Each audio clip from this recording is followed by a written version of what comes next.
The church is brought to you by Nature Box. Listen, you all want to eat better, but when it comes to snacks, sometimes it feels like the whole world is delicious and has a billion calories versus boring and tasteless. It doesn't have to be that way. Up your snack game with Nature Box. And right now, you'll save even more. Nature Box is offering you guys, the family, 3 free snacks with your first order when you go to naturebox.com/Joey. Again, that's naturebox.com/Joey for 3 free snacks with your first order. That's naturebox.com/Joey. Number 2, listen, August is coming. July was hot enough. July is hot enough and you still didn't get your bidet. Well, let me tell you something. What August is going to do to you with that mugginess in your asshole, you're not going to get over it. Everybody wants to have a date. Everybody wants to go on Match.com, but you're walking around with a filthy fucking asshole and a dirty nutsack. That's why there's HelloTushy.com. Bidets are back, bitches. Portable bidets are back.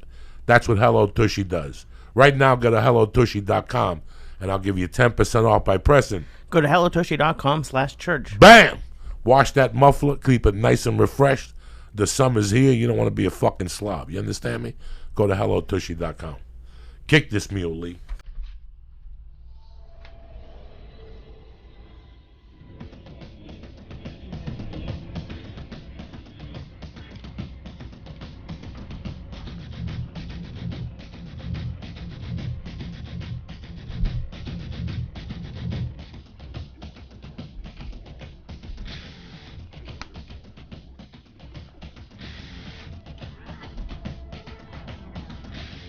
The Church of What's Happening Now, the 500th episode, July 19th, whatever the fuck it is,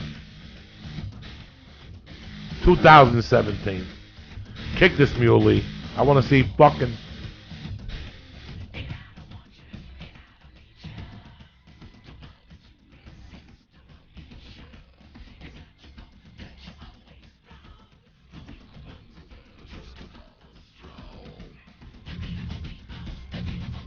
Oh shit.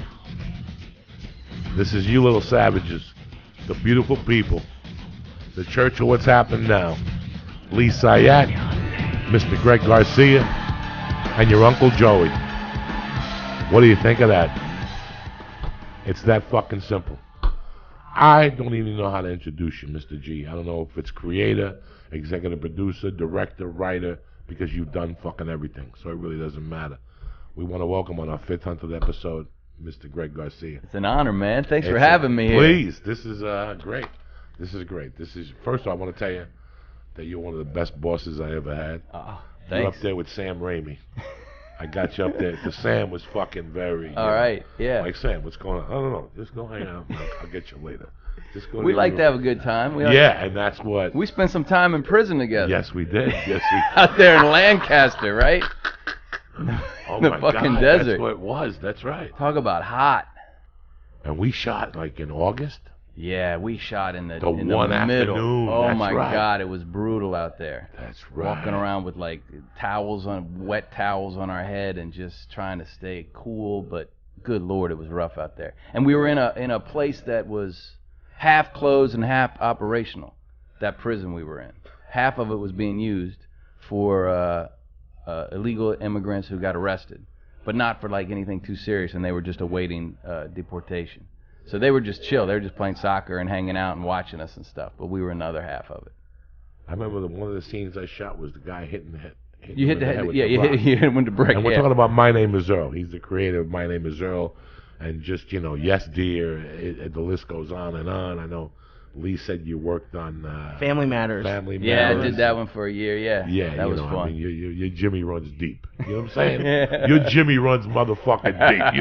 You don't need no introduction. Now you got a new show. Got a new show coming out. August 3rd, called the Guest Book. Yeah, good. That's the new. You always got something going on. I try, it's got to the point now too that like I've been lucky enough that I can just do some stuff that's fun. I don't have to chase anything too much. This new one's fun. Yeah.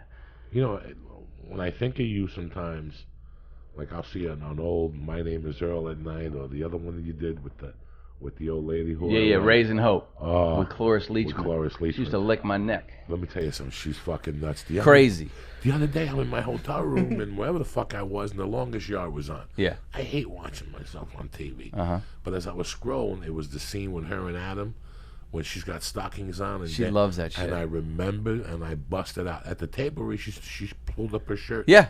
And showed everybody the titties. Yeah, Yes, she'll do whatever. She doesn't care. Did. She would lick me. She'd come and lick me on my neck while I'd be sitting there watching the monitors. Yeah. And one day I sprayed bitter apple all over my neck, like the stuff you put on furniture so dogs don't chew it that tastes all bad. And she started licking, and then she stopped. And I said, "What's wrong?" She said, "You're a little afternoony." I said, "Yeah," but it didn't stop her. She kept doing it. She kept was licking it. Fucking tremendous in Raising Hope.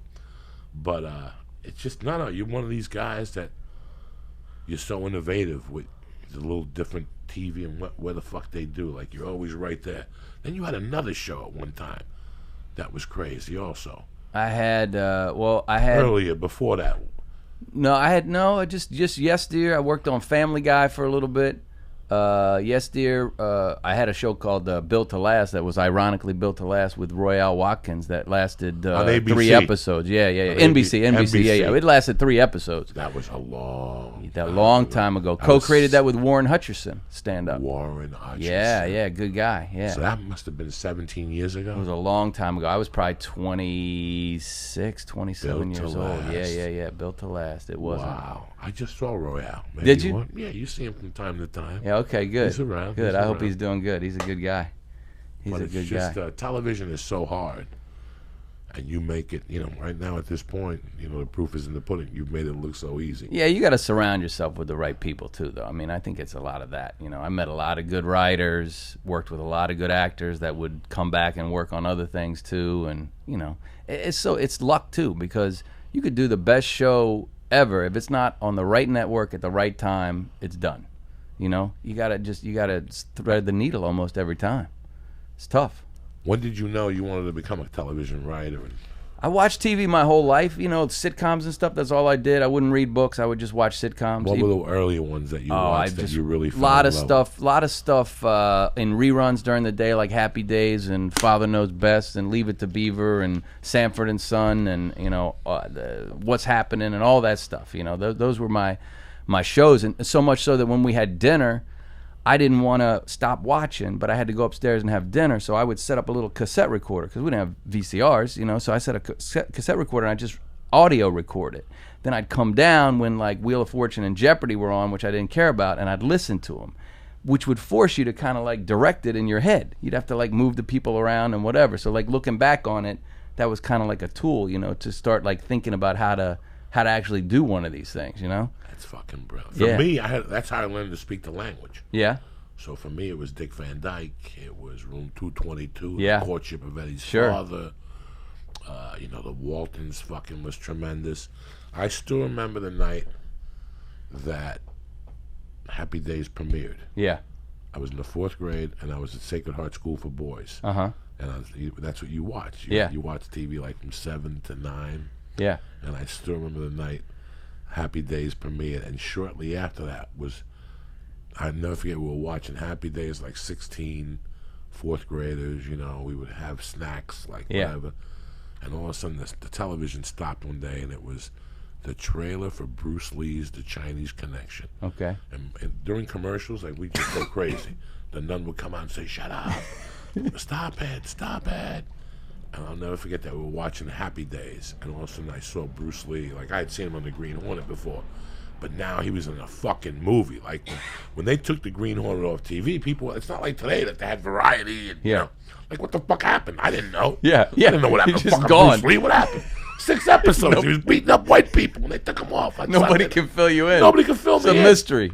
So he disappeared. So Fist of Fury, it's all, the Chinese released him really weird. So the first Bruce Lee movie that came out didn't come out like they just put it in Chinatown.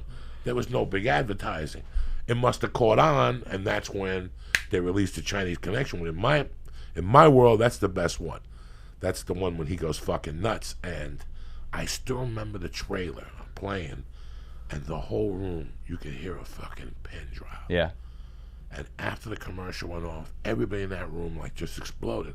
Like, I'm going Friday. I'm going Friday. I'm calling my father right now. Like, people were just going nuts. Yeah. Like, when your mom picked you up on Friday, like, what do you want to do this weekend? You want to go to the restaurant? You're like, I want to go see Bruce Lee. Like, everybody was fucking yelling. That's why. Yeah. I remember Happy Days. I don't think I ever missed an episode of Happy neither. Days. I loved them. And then when I was, this is crazy because Pinky Tuscadero. Yep. Well, Jesus. let me tell you this. So I'm in my backyard in Virginia. I'm probably, I don't know, 11, 12, 13 years old, something like that. I look over the fence. The new neighbors moved in right behind us. You remember Jenny Piccolo? Jenny Piccolo. She that played was the Joni's friend. A friend, right. Fucking Jenny Piccolo moved behind me in Virginia, over the fence. And she married a dentist. And the show was over, and she was just living there. And blew my mind. Because, you know, I'm just worshiping people on the TV and watching it. Now one's right over the back fence. I never talked to her, was terrified, wouldn't look in her direction. I would sit in our little sunroom. We had a piano, and I would she be in the backyard, and I'd play like Happy Days on the piano, but I'd like hide under the window, and then eventually she moved. But it was a mind-blowing experience, you know, like, holy shit, like. You're in Virginia. Yeah, we're in Virginia. Right in my backyard, my favorite fucking TV show. Yeah. The girl that's on that show just She's moved right there. in next door. Just moved right there. Crazy. So yeah, so I watched, you know, I just watched sitcoms like crazy. I went to this little college in Frostburg, Maryland, called Frostburg State University. Tiny little school. No SATs there. No either. SATs They had a hockey needed. team Yeah, there. you know how like if you're supposed to tell like if a dog is smart, you put a blanket over its head, how long it gets out. That's pretty much the test to get into Frostburg. It was a tiny little school, but there was a TV writing class just as a fluke. And I decided, why not? I'll take it. I like TV. And the night before I was supposed to turn in a script, I didn't have a script, and I just took a bunch of caffeine pills, stayed up all night long, wrote a Cheers script, read it the next day. People laughed, and I was like, this is cool. I like this.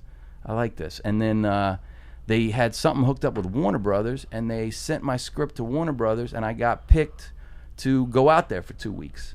So I was working for Tony Kornheiser, the ESPN PTI. He had a radio show in D.C. I was working for him, and I said, look, I got to go for 2 weeks to this to L.A. to check out this TV stuff. I got picked for, for this contest. So I went out to this show, Room for Two, with Linda Lavin and Patricia Heaton, and I just hung out with the writers, got a couple jokes in. They said, you should do this. No guarantees. I went back, saved up like $2,000, got in my car, drove out here, knew a guy that worked at a Foot Locker in Orange County. I slept on his couch, did some extra work on 90210 and some other stuff just to make some money when I got here. Got a job as a PA and as a writer with the writers. And next thing I knew, I got my first job the next year. So just hustled a little bit. Which was? On Our Own, with a comedian named Ralph Harris and this family called the Smollett family. There was a bunch of them that were actually related. So they played brothers and sisters on the show. There's like 7 or 8 of them or something. And the thing was, it was one of those TGIF shows, like Family Matters and those shows that were on ABC on Friday nights, real family-oriented shows.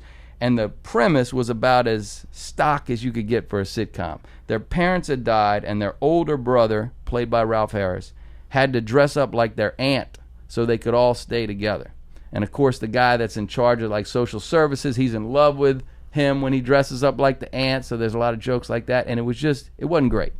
It wasn't great. But I remember the first day I said, why can't he dress up like the uncle? And they were all like, shh, hey, man, you're going to fuck up the whole show. Don't say that. So, yeah, that was the first one. It lasted a season. It lasted 1 season. And then I went to Family Matters with old Urkel after that for a couple seasons. And then I did that Built to Last we talked about. Wow. So you got here what year? 95? 93. So you moved out here in 93. 4 years before I got here. So Yeah. you've been here 24 years now. Yeah, like that, right? yeah. If, you blink an eye and it's like, good Lord, how long I've been It's in, a quarter been of here. your fucking life. Yeah, I've it's been crazy. You start to think about, Jesus, you think about yourself from one place, and then all of a sudden you look up and you're like, I've been here longer than there. It's crazy. Time fucking flies, man. It does. It really does. It does. I still remember reading I don't know if you remember this. Remember they tried to turn the Tony Kornheiser show into a TV show? For Absolutely. ABC? Yeah. And I went in to read for something in that TV They show. did it for a little bit with Jason Alexander. Yeah. Called Listen Up. Something. They did something. I still remember reading and going, who the fuck is Tony Kornheiser? Yeah. I'm not a big sports radio guy or Yeah. nothing. But they were telling me at the audition, yeah, they gave him a show. And I'm like, what the fuck? So Yeah, it was funny because I was doing Yes Dear at the time, and they took us off the schedule. They didn't have us on the fall schedule, and they put his show in our slot.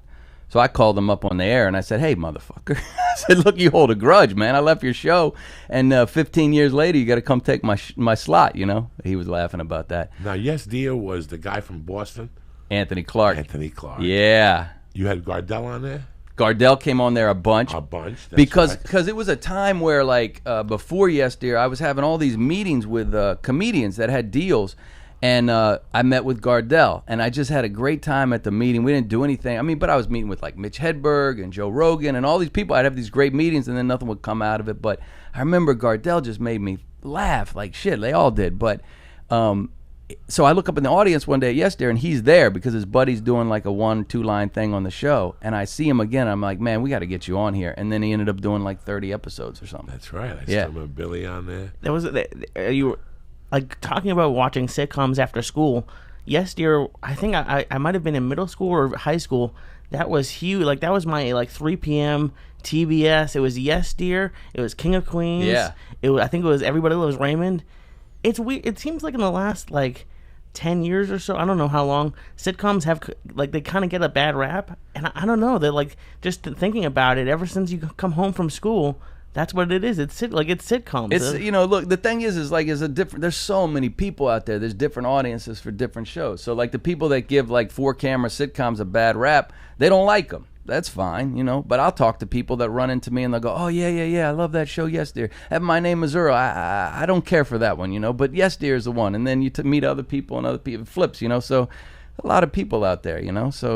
But definitely 4-camera shows. They get a bad rap, but that's because most of the people that write about that stuff don't like those. And it was, I don't know, because I was watching them and they were in syndication. So like TBS, I think ran them in order a little bit, but not really. So I got to watch. It got to be like, I don't know, like you seem to do shows where they're not always like the jockey, like really like in Yes Dear, it's a nerdy guy and a loser living in a pool house. It's like both. Like I kind of relate more to the nerdy guy a little bit, but everyone wants to, like all the nerds want to be the cool guy in the pool house. So it was just like looking when I saw that you did that show, and then Family Man, like when you look back at those shows now, for me at least, it's like I think of childhood. Even though it's like I didn't watch Yes Dear as it was airing, I watched it later on, but it means childhood to me. It's like TV, like I don't know, to all these nerds, I think TV means a lot more than just a TV show. It means a lot to everybody. Yeah. It means a lot to me. Why do you think when I go pitch, I always try to pitch with a 70s theme? Yeah. I fucking pitch with a... You just get, you know, that's the time for you. You know, just like, Yeah. you know, you come home from school, that's your break. These people are influencing your lives, you know? I pitch with a 70s theme, and people look at me, especially now that everybody's remaking shit. Yeah. I'm like, guys, this is the way to fucking pitch. Yeah. I want to pitch Family Affair. That's what Sebastian Cabot and the fucking good-looking dude. Yeah. Buffy and Jody. and Jody. Yeah. I've been dying to repitch that for 30 fucking years. Everybody's like, nobody wants to fucking do it. No, that's the show. That's the show. But then we did The Odd Couple. Right? CBS did The Odd Couple. They did The Odd That didn't Couple. work. No, that did not work. And then somebody did the other one we discussed. Which one? Courtship of Eddie's father. ABC tried their crack on it. Yeah. Because I went in for the fucking uncle. Okay. That's right. But this had to be still, Jeff Gettler was my manager. So it had to be fucking 17 They years tried ago. Family Affair at one point, too. No, they Yeah, didn't. they did. I'm telling you, they did. You can look it up. They did it on when Warner Brothers had a network, I think. Yeah, they didn't do a good job of it. No, because they got to do it for 2017. Yeah. Sebastian Cabot is a fucking English guy. There ain't no English people left living in your houses. They're Mexicans now. You know what I'm saying? Exactly. That's why I come in. You follow what I'm saying to you? Yeah. I'm the Sebastian Cabot dude because Yeah. the dude is supposed to be a fucking hot single bachelor. Let's make him a hot single fucking bachelor. Yeah. And I'm the guy that takes care of his house when he's away. I smoke dope. I drive his car. You know what I'm saying? I make sure nobody breaks in. Yeah. This guy travels the world, a CEO for something. It could be the dude from Sons of Anarchy. I don't give a fuck. and all of a sudden his 3 nieces show up. The family house burned, whatever. Yeah. It was like the 3, and all the kids showed up one after the other. If you watch the pilot. Yeah. They didn't come together, right? No, they didn't come together. Yeah. It was like one came at 2 in the afternoon, the other one showed at 6:30, and the other one showed the following morning. Really, I mean, so that's at any age. Yeah. Any fucking age, you know. I don't even want to get rehooked on I Love Lucy. It was worse than Coke, getting off I Love Lucy. It's worse than Coke. Yeah. Once you get into I Love Lucy's, like, I don't even fuck with those things no more. I'm done. For a long time, I was proud. Ricky Ricardo, I'm Cuban. I can't do it. Yeah. Because I actually go back. The other night, I watched The Honeymooners. I watch The Honeymooners every Saturday night, Sunday night at 11 on Channel 20, that We channel that has Hogan's Yeah, I just Heroes. recorded a bunch of Andy Griffiths. I'm going to watch with my 10-year-old. Yeah. They got everything. Yeah. Columbo, Night Stalker, that Kolchak. They got everything on there. You just got to get. They even had Rat Patrol. Yeah. They even had, a couple months ago, they ran the Wild Wild West, F Troop. Yeah. I'm always curious when I watch it with my kids too, like what'll hit and what won't, because it's such, like we were saying, it's so formidable years for us, you know. It just gets in there, you know. There's something about those years. I mean, I'm a big 70s guy too, you know. As soon as I had a little bit of money, first thing I did was buy a Smokey and the Bandit Trans Am, you know. It was like that was the coolest car I've ever seen in my life, watching those movies, and I had to have the damn thing. But now, you know, then my kids look at me like, what the fuck is what is that car over there? You know, but there's something about those early years that just Do you remember, stuff gets in your head. when people used to turn you on to black and white shit and you tell them to go fuck themselves? Like when I was a kid, if you show me something black and white, I'd say, go fuck yourself. Yeah. What is this? I'm telling you, it's a classic. It's what's the one with the fucking longshoreman with Marlon Brando? Oh, yeah. I'll never forget this guy trying to sell it to me. And I'm like, listen, I'm not watching that fucking black and white movie. He's like, it's Marlon Brando. It's on the waterfront. I don't give a fuck. Put color TV on, okay? Like, I refused at one age. That's funny. And I'll tell you what made me switch, the Twilight Zone. Oh, yeah? Because once you get hooked on the Twilight, you know, the Twilight Zones, you get hooked on those, you're like, I might as well fucking watch. Like, that's a show that you can't remake. Oh, absolutely. They tried and somebody died just as the kiss of death. Somebody die on the set? Oh, yeah. They tried. They can't. Don't fuck with that show. Yeah. It's just too much. It's just and the excitement of being something different every week too. That show, which was great. You watch that? You seen that Black Mirror? It's like an hour Twilight Zone. It's on Netflix. It's crazy. I think my wife watches that. It's good. It's good, and it's like Twilight Zone. It's just weird shit that happens, except it's an hour, and you know it's more. You know it's updated now, but it's good. It's good. You should check that out. Now, I didn't know who Greg Garcia was. I didn't know dick about dick. I'm just a comedian who goes out every night, gets on stage as much as he can, and I'm doing blow and I'm trying to survive. You know what I'm saying?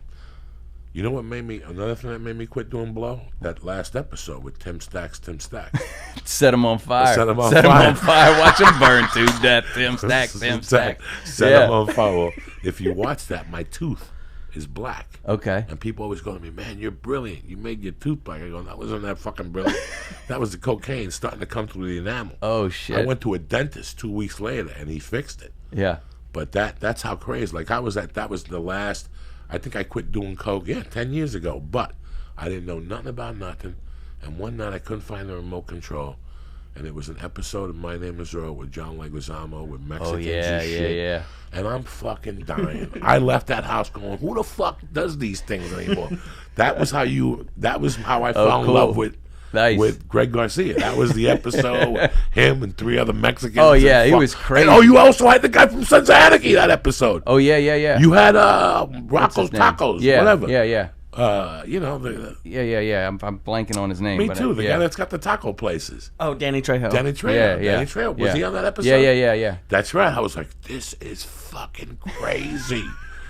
This is crazy. Yeah, that was nuts. What is NBC doing? Like, NBC's really fucking... Because it wasn't about that time. I've been telling people this. Nobody remembers. You're going to remember Greg Garcia. What was the show NBC tried to push one day about Jesus on Vicodins?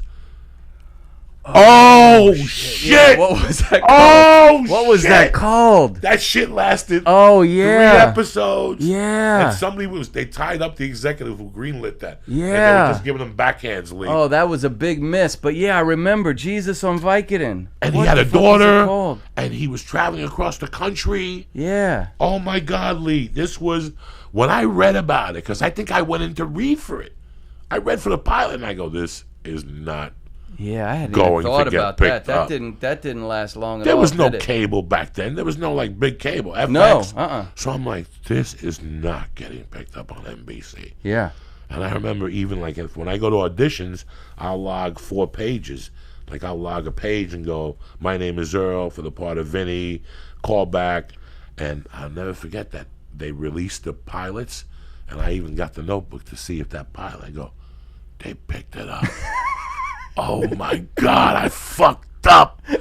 I was like, I thought, and then it lasted, after the first episode, a bunch of fucking Christians went nuts. Oh yeah. In the Midwest. I can't even imagine. And they went nuts in the Midwest. Then episode 2, he did something even crazy. He copped coke, Yeah. and they really pushed NBC. Yeah, that's crazy. Yeah. Even when we came along to do Earl, like they didn't have anything, crazy. We were doing stuff that they hadn't done either, and which was cool. They had The Office, but nobody was watching The Office yet. But they had The Office on, and it was good. And then we brought this to them, but this that show sat on a shelf for a year and a half. Nobody wanted to do it. It just sat there. My Name is Earl. My Name is Earl, yeah. I was doing the show Yes Dear, and I knew I had to write something. If I wanted to go work on a single camera comedy, I know how people are. Like, I wasn't going to get a job on Arrested Development or Malcolm in the Middle or Bernie Mac if they just looked to see that I did Yes Dear. Because I go, oh, it's a 4-camera guy, Yeah, he did a lot of them, but it's a 4-camera. So I was like, I got to write a script that's more like their shows, or not like their shows, but single camera, a little edgier, what have you. So I just sat down to write it, and then I was like, I like this. So I tried to sell it. Nobody would buy it. So about a month, year and a half later, NBC, they have a meeting with me, and they're like, hey, we read that script you wrote, My Name is Earl. We'd like to do a show with you. And I was like, well, how about we do that one, man? Because they're hard to come up with if you like it. And they talked about it, and they're like, yeah, let's take a shot. So thank God they did, but it was a long road to get that thing shot. Do me a favor, Mr. G, for me and for the people at home. I never asked you this. What's the breakdown? I don't know, fucking 1 camera, 4 camera. Oh, gotcha. Break it down. All right, so the 4 cameras, a show like sitcoms you're kind of used to, like King of Queens, Everybody Loves Raymond. It just looks like a play. There's not that Happy Days, Is that a whatever. single camera? That's a 4 camera. So a basically, 4 you got 4 cameras just pointing at all the actors. Okay, so you don't have that 4th wall there. People can't. People kind of talk sideways to each other and everything because it's just like you're shooting a play, and you shoot it in about 4 or 5 hours, and then you're just done. Single camera, which actually you normally have 2 cameras, but they call it single camera, looks more like a movie. So that's more like the traditional movie making. You and I are talking to each other. We're going to get your coverage. Now we're going to take 20 minutes to turn all the lights around and get my coverage. And that's single camera. That's single camera, yeah. So shows like, My Name is Earl, Raising Hope that I did. But like I said, Bernie Mac, Arrested Development, those are all single camera shows. So you got to shoot those things 5 days a week, 14 hours a day. So for the actors, single camera is brutal. For multicam, that's the best schedule if you're an actor, because you work about 20 hours a week and you shoot the whole show in 5 hours and then it's just done. What do the soap operas use? That's more like a 4-camera kind of thing, yeah. Because Those motherfuckers they don't fly. fuck around, No. They fly. I tell people all the time, I booked General Hospital. Look at me. Uncle Joey booked General Hospital, a 3-episode fucking thing. I couldn't believe it. Yeah. My agent called. He goes, hey, General Hospital called. They wanted to send a reel. You mind? I go, sure. Yeah, they're going to hire me. A week later, he's like, yeah, they want to hire you for 3 episodes. And I tell people, if I would have got hired for that when I first moved to LA, I would have got fired. Yeah. I would have got fired. How so? When I got to My Name is Earl, somebody greets me. And they go, Joey, hi, my name is Penelope. I'm the first AD. Your call time's at 2. That's your trailer. lunch is over here, this and this. There's a script waiting for you. You will take you to wardrobe. Then they take you to wardrobe. You come back, and the wardrobe's not ready for you. Then we'll take you to makeup, and you come back, and they talk to you. And then, have you met Greg yet? No, come on, let's walk you over to the set. Greg, this is Joey. Oh my God, I like your read. Nice to meet you, Mr. G. All right, no problem. We're gonna have fun today. And then you go back. That's a usual set. Yeah. General Hospital, you pull up to that fucking ABC, you give them a license, they look at it, they look at you, they run you in, they tell you what spot to park in.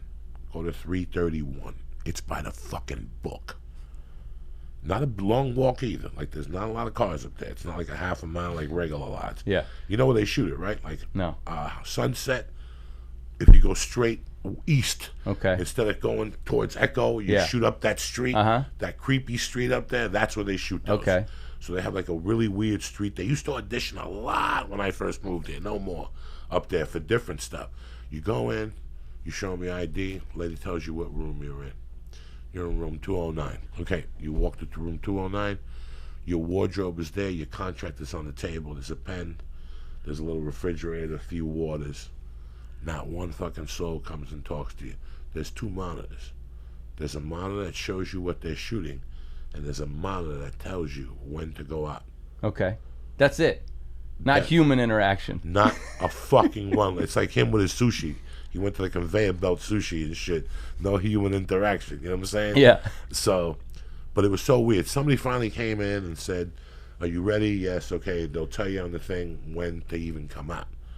They'll say scene 28A and 28B, upcoming 29A. You got to go out there. Yeah, you're on deck. And like, okay, if I shoot something for you and you're like, Joey, say the line, Lee, let's finish here and let's go get some fucking potato tacos, okay? If I go, Lee, let's finish here and sorry, you don't start the line from scratch. Yeah. Sorry, you start the line where you fucked it up. Like, it was the quickest shooting. Really? There was no drama.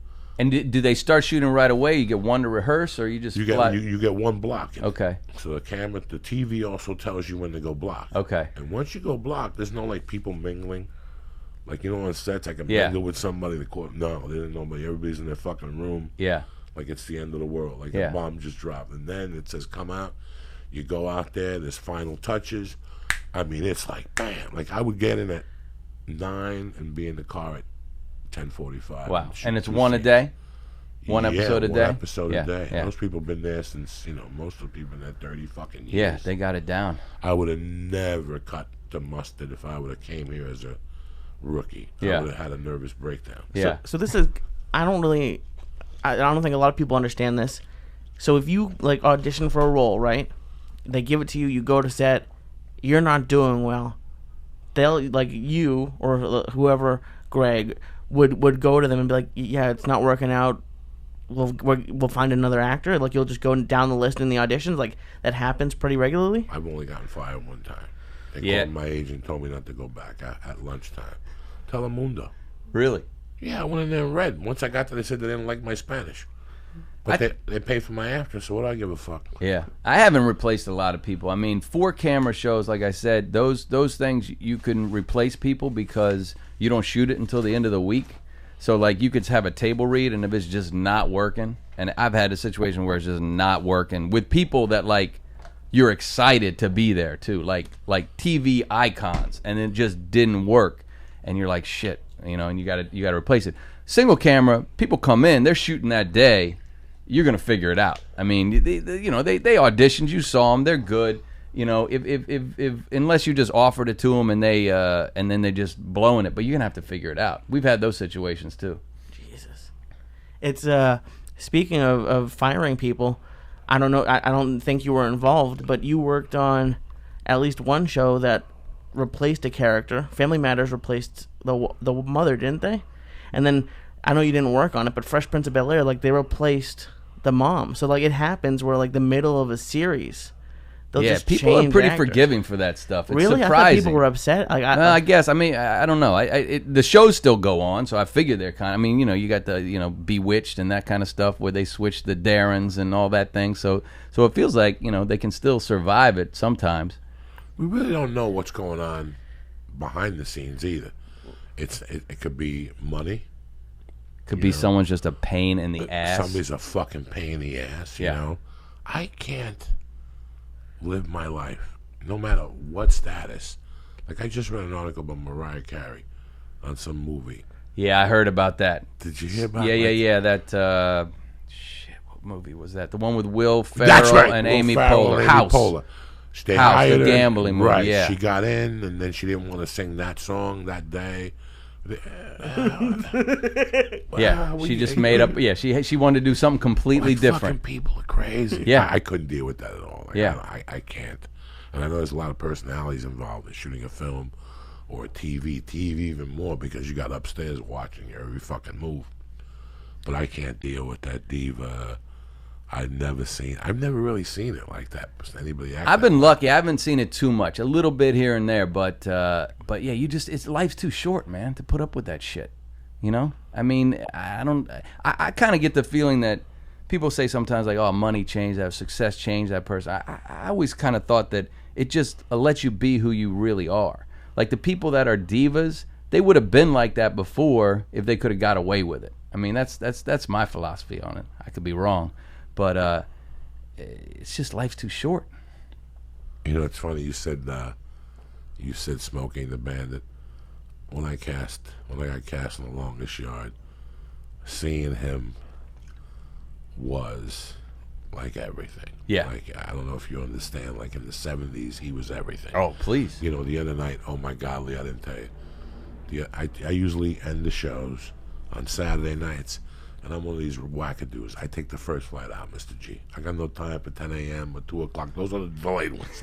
Yeah. Next time when you're on the 405 at 4, go fuck yourself. Take the first flight out. You land at 8:45, and you can sleep 3 or 4 hours. You're Absolutely. fine. Do you know what happened the other night? I fucking got home Saturday night, and guess what was on All American Classics? Fucking The Getaway with Steve McQueen. Now, you know, for some people, I don't know if you even know who the fuck Steve McQueen is. Guess what? I forgot too. I forgot till I laid on the bed and started watching him and going, look at this motherfucker with a gun. They were in the. Have you ever seen that movie? Yeah, the original? yeah. They were already in the dumpster, and they're talking about her fucking the dude. And she's like, we can move forward if you'll just let it go. I chose you. And he's looking at his fucking, that cannon of a gun that he had. He had a fucking cannon. And he's like, okay, and he grabs her, you know. We forget, like, you just fucking fight. I was sitting there going, look at this. This is what Lee has to watch. Yeah. You know, he grabbed the hand. They walked out of the dumpster. They fucking get to the hotel. They check in, but they're laying down. They're about to fuck. You know, they did the class act because Alex Baldwin and his wife, they fucked and they showed the pussy and shit. Not Steve McQueen. No. Steve McQueen is not fucking Ally McGraw on camera and shit. He beat the fuck out of him in the middle of the movie, but he wouldn't fuck her on camera. Okay. But he got up and he goes, you know what? That dude is a fucking wino. That dude, his family's always around him because if not, he drinks or he's a gambler. Something's not right. That's why he got up with the gun. And then the guy that looks like me, that guy that played Salazzo, people always told me when I was a kid, that guy looks like you. Yeah. You know what I'm talking about? No. No. I don't know that one. He played Salazzo and he played in The Getaway. Okay. He's in The Getaway. See if you got a scene from The Getaway, Lee. Find that. And when I was a kid, people would always tell me I look like this guy. Yeah. He played Salazzo in The Godfather, and I forget what that fucking guy's name is in The Getaway. But I watched Steve McQueen. I watched his acting and shit. He was fucking great. Yeah, man. he was great. And Burt, what was your experience Al with Burt? Turchi? Huh? I'm sorry, Al Turchi? Yes. What was your experience with Burt on The Longest Yard when he was there and you were working and like, you know, Overall? Yeah. Overall, it was heavenly. Yeah. Overall, it brought tears to my eyes at times. You know, like Lee was saying, everybody gets, you know, everybody feels the same about the people they grew up with. Yeah, Those absolutely. characters. Because he did a My Name Is Earl, Burt Reynolds. What'd you think? Well, Jason Lee and I, we were big fans, you know. Okay, and yeah, everybody is. Everybody fuck, is. And we bonded over that when our first meeting. So we were like, man, we had this strip club called Chubby's. And it was supposedly, you know, and we said it's owned by a guy named Chubby, right? And he owned everything in town. And he was like this mythical character. And we're like, well, we want to do an episode with Chubby, but who's going to play him? And we said, what about Burt Reynolds?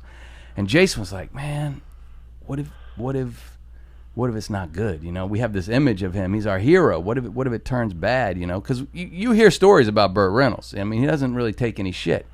And And I was like, yeah, but we got to do it. We got to do it. So we put an offer out, and sure enough, he said he'd come do it. So we had him for 3 days. First day he came in, man, was it amazing. Just amazing. Talking to him, sitting. He never left the set. We talked about stories. He told me about Deliverance and Hooper and Smoking the Bandit and everything. And I'm asking him, like, why did you look into the camera at that one point? And he's telling me how Marlon Brando told him he loved that part. And all these great stories. It was amazing. Best day of my life. When he went to audition with that fucking dude and the guy brought a gun when he was his roommate. The dude was his roommate in New York. And he took him to the audition. Yeah. The guy was in the movie with the fucking bowling movie. Not the other one, the one Will Ferrell did. He's older. Well, him and Burt Reynolds were roommates. Okay. And they went to an audition on Broadway for Eli Kazan. And the other guy brought a piece in, and he pulled it on Eli Kazan. And then the story when Clint Eastwood called him and said, we're going to go piss on that producer's grave that fired us. Oh, yeah? And they took motorcycles and they pissed on his grave. Just... He's crazy. What about when he showed up with Dom DeLuise? Who shows up with Dom DeLuise, dog? With groceries to cook. Okay? You know what I'm saying? With a grill. He showed up on the 50-yard line on the longest yard. That's funny. He showed up with Dom DeLuise, arguing, still fucking throwing, They showed up. He had groceries. They cooked. I got something in the house you might like. Oh, my God. I got something at the house that you're really going to like. So it was great, man. Second day, he sat there and he told me the same stories. Oh, yeah. Who gives a fuck? Yeah, I loved it. I loved it. And then the third day, he was in a little bit of a mood, and he had a scene where he had to slap one of the actors, Ethan Suplee, and we're just blocking it. We're just blocking it. No cameras are even around, and it gets to that point, and he slaps him right in the face, hard. And I was like, oh shit. So then we rehearsed it one more time, hard, just slapped him hard. I'm like, all right. I said, Ethan, you want me to say something to him? He goes, no. I'm not telling Burt Reynolds to pull a punch. No, I'm not a pussy. I'm not doing that. I'm not doing that. I said, all right. So then we're not even getting his coverage. Every time he's slapping him. Finally, I felt so bad. I went over to Ethan. I said, I'm going to give you $50 from now on every time he slaps you. And after we were done shooting the scene, I gave Ethan $950. And he had a mark on his face that didn't go away for 2 days. And it's just Burt doesn't play around. Did you say he did to me in The Longest Yard? There's one scene in The Longest Yard. He actually fires out on me. I could do it today, but at that time I was 400 fucking pounds. Yeah. I couldn't breathe. He almost killed me. He was still strong. Yeah. Like, he was still strong. Don't ever fucking, when he did The Longest Yard, he was messing around with us. Yeah. And he was still a mule. I was terrified of him. Yeah. I didn't fuck with him. He'd do something, and I go, yeah, that's good, man. Go ahead. And I'd be like, oh, we're not going to use that, but... I think that he got a reputation, and then he saw himself in a few pinches, and he really was very humble with us. Yeah. Honest to God. I mean, my people, what did you really like about The Longest Yard? Our mornings. Well, that had to be a fun set. I'd be on my trailer, and he had the last trailer, but I think he liked the cold air like I like it. And I would go outside, and I'd see him, and we'd meet in the middle. And we just talk about yesterday's scene and blah, blah, blah, blah. You were funny. Yeah, you were funny too. That's fucking crazy, whatever. And that was it. Yeah. There was I didn't ask him for a picture. I have nothing with him. Yeah. I think Goldberg took a picture of us and he signed it for us. And he gave me a copy of his one-man show. Okay. Which I got in the safe. You understand me? You gotta watch his one-man show from Vegas. Oh, I bet it's amazing. And this is taped by a friend of his. When he gave it to me, he's like, never give this to nobody. Yeah. This is for you. Because we were talking about one-man shows. Yeah. And he's talking about some wild shit up there. And he's killing. Talk about watching things with your kids. My 17-year-old, that's his favorite movie, The Longest Yard, by far, his favorite movie. And the original? No. No, yours. Really? And then I sit down with him after he watched. I go, I want to show you the original. Couldn't get through 10 minutes of it. It was, I don't know if it was the pacing of it or whatever, but it just was not, it wouldn't live up to it. What do you think that is? I mean, what? I don't know. It kills me. It kills me sometimes when I show somebody something and I know that, Lee's a little younger and they may not be enjoying it. It's not their pace. I could see, the old Westerns are not, even the old Clint Eastwoods, they're not real. No, exactly. No, you sit down and you're like, all right, I like it for nostalgia and everything else, but it doesn't have the pace these shows have today. Things fly today. Do you think your son would have liked it more had he not seen the Probably. newer version? I think once it gets in your brain and you've identified it, and because he liked it so much, you know, it was just like, why is this trying to be what I just watched? You know, that's in his mind. That's what he's thinking. I watched the original in the movie theater. Yeah. And that last 30 minutes, the whole theater went on their feet. Oh, yeah. I watched that at the same theater where I watched Rocky, where I watched Tommy, where I watched The Exorcist, where I saw Enter the Dragon. That was my old Union City Cinema, 48th Street, 300 seats. Yeah. For the longest yard you left there, people were sweating from cheering. Fantastic. Unbelievable. I think I broke his fucking nose. Just crazy. Yeah, I remember Rocky. I was probably 5 years old when I went to see Rocky. My father took me, and because my father was real into boxing, and we'd listen to boxing on the radio or wherever we could always see it and watch it. But went to see Rocky, and I just walked out of there 5 years old. It blew my mind. I mean, I felt like at 5 years old, I thought I could conquer the world. You know, it was amazing. It's amazing. I used to love going. My mother took me to Harold and Maude. You ever see that movie? Yes, that's right. I was probably 7 years old going to see Harold and Maude. It's like all demented and weird and strange, but I thank God she took me to that stuff, man. You know, that was a good movie. That was a good movie. I went to see, I think, the weirdest movie. My godfather used to take me to the movies every other Saturday, and we'd go right to 42nd Street. And we walk on the decent movie side. He wouldn't take me to the far. That was all XXX. Yeah. We stayed on this side, the family side. Gotcha. And I would just pick the weirdest things. And I still remember going to see the first movie ever that fucking destroyed me when I came from Cuba was Her Majesty's Secret Service. It's the first James Bond. I don't know that one. Nobody knows that one. Yeah. They hid that one. That's got Kojak in it, Diana Rigg, and George Lazenby played James Bond. All right. But it was all to do with skiing and all that shit. But I went to see The Stone Killer. Like, those are the movies I would, like, he'd go, pick a movie. Like, I went to see one kid movie with him. Yeah. The Love Bug. Yeah. And once he told me that wasn't the case, I could pick whatever I wanted to. I think I went to see The World's Strongest Man with Jan Michael Vincent. Okay, yeah. Disney. Yeah. I went to see that with him. But then something happened. He was like, pick a movie. Went to see Stone Killer. I would go see all those crazy fucking movies with him. Once you know that stuff's out there. Oh, Death Wish. Yeah. I was a Charles Bronson. The first Bronson was Valachi Papers. Let's get the fuck. That's the one I went to see, and I went home and asked about the Mafia. What's this shit, the Mafia? And they wouldn't tell me. Oh shit.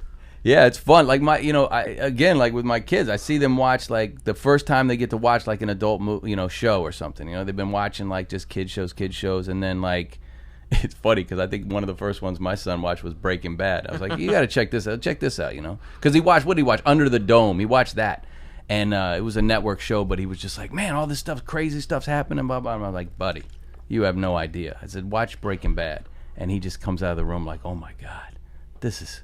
Are you kidding me? This is crazy, you know, and then just starts watching all. It's fun to watch them discover that stuff. What movies have you tried to show them that they've said, Dad, what the fuck? We gotta go. I'm trying to. We gotta go. I'm trying to. And don't show this to us ever again. I'm trying to. Yeah, but well, you mentioned like I took my 10-year-old to Smokey and the Bandit. They were playing it on the big screen, so I took him to see that. He's very polite. I'm not so sure he loved it, but he said he liked it. But then I've tried to show him like Clint Eastwood, Any Which Way But Loose, Any Which Way You Can. You know, those movies, they can't make it. They can't do it. Even like Cannonball Run, like all those movies I loved. How fucking good is Cannonball Love it. Love it. Is that the one when don't they get pulled over by cops and Sammy Davis Jr. and Dean Martin come out and they start dancing? Is that the one they start dancing? They start dancing. And then, I mean, it's insane. It's just nuts. And then Dom DeLuise is Captain Chaos. Yeah. That's the one. That's the one. And you could tell they were just having a blast. A blast. Yeah. I mean, when they started to let Hal Needham, the stunt coordinator, he started directing those movies, you know, and they were just going nuts. They were just having a blast. They had the money. Burt Reynolds was the name that was getting everything made, and they were just all buddies, and they were going out and having fun. And you can tell. When Dean Martin and Sammy Davis Jr. come out of that car dressed as priests, Aren't they something fucking crazy? Yeah. It is fucking crazy. You could tell, unless you're a retard, that they are fucking hammered. Yeah. Hammered. Absolutely. Lee, they were hammered. They were like laughing, like, we're getting 20,000. Can you believe this? We're dressed up like priests and we've been here since 8 in the morning drinking. And now we pull up in a limo. We're fucking, that's, you could tell how much fun they were having. You're absolutely right. Yeah. There was another one they made like that. Not Cannonball Run. What was the other spoof like that they made? Something about Harry, an Asian one. I don't know. I know Jackie Chan was in Cannonball Run. Cannonball Run. They had a couple of them. One of them, they had an elephant in the back of a ambulance the whole time. Dom DeLuise was taking care of it or something.